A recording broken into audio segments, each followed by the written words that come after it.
Zimbabwe is one of the lowest milk consumptions in Africa. What efforts are you doing to increase consumption? We are trying to encourage the drinking of milk, and we promote the World Milk Day, which is the 1st of June every year. We go on to the schools and we do big functions to ensure that we have got children who come to see and tell them about the advantages of drinking milk. Unfortunately, this year, because of the COVID, we have not been unable to do it. But last year we did it in Kwekwe, and the previous year it was in Harare at the Harare Showgrounds. To revive the dairy sector, how much will be required? An estimate of how much will be? In totality, it will be a lot of money. Maybe I may not be able to quantify it right now. But what we need to do is to increase the number of cows that are being milked with good genetics. And those dairy cows at the moment, to get a good dairy cow, is costing about $2,000 per one, which will be a heifer in calf.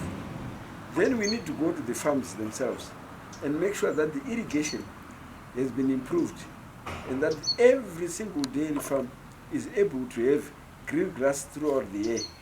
Then there is the issue of roads. Collection of milk to the processing centers. We need good roads to make sure that that milk comes into town. We also need to be compliant with the world regulations in terms of the tanks that are holding the milk. The tanks that are holding the milks need to make sure that the gas that is used there is compliant with the regulations as stipulated that expire in 2023. So we still need a lot of money. Then we need money for the vehicles that carry the milk from the various farmers into Harare. So to quantify that, the last time we did that, we had a figure of 45 million US without including the trucks, which we had put the trucks for collection of milk and tankers at $30 million, which means we are talking of 75 in totality US dollars, US $1 million. What are the challenges facing the dairy heads in terms of numbers?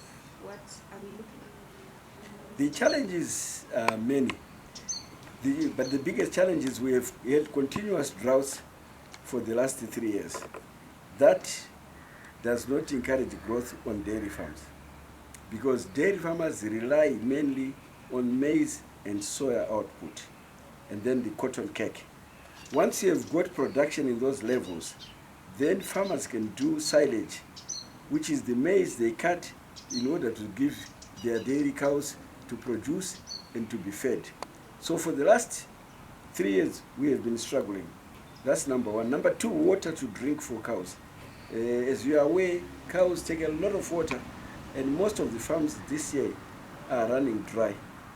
And the other point is that the challenges continue to grow, and where we are getting these cows to increase our numbers in Zimbabwe is we are mainly getting them in South Africa, where there has been an outbreak of foot and mouth, which does not encourage importing of heifers. And now, in South Africa also, the heifers that are being exported are coming from the Cape, which is quite a long distance to get those cows back into Zimbabwe in order to increase our numbers. So the only option that we have is to go back to artificial insemination using the basic number of cows that we have. We use artificial insemination to ensure that the calf we get will be a heifer and eliminate the males.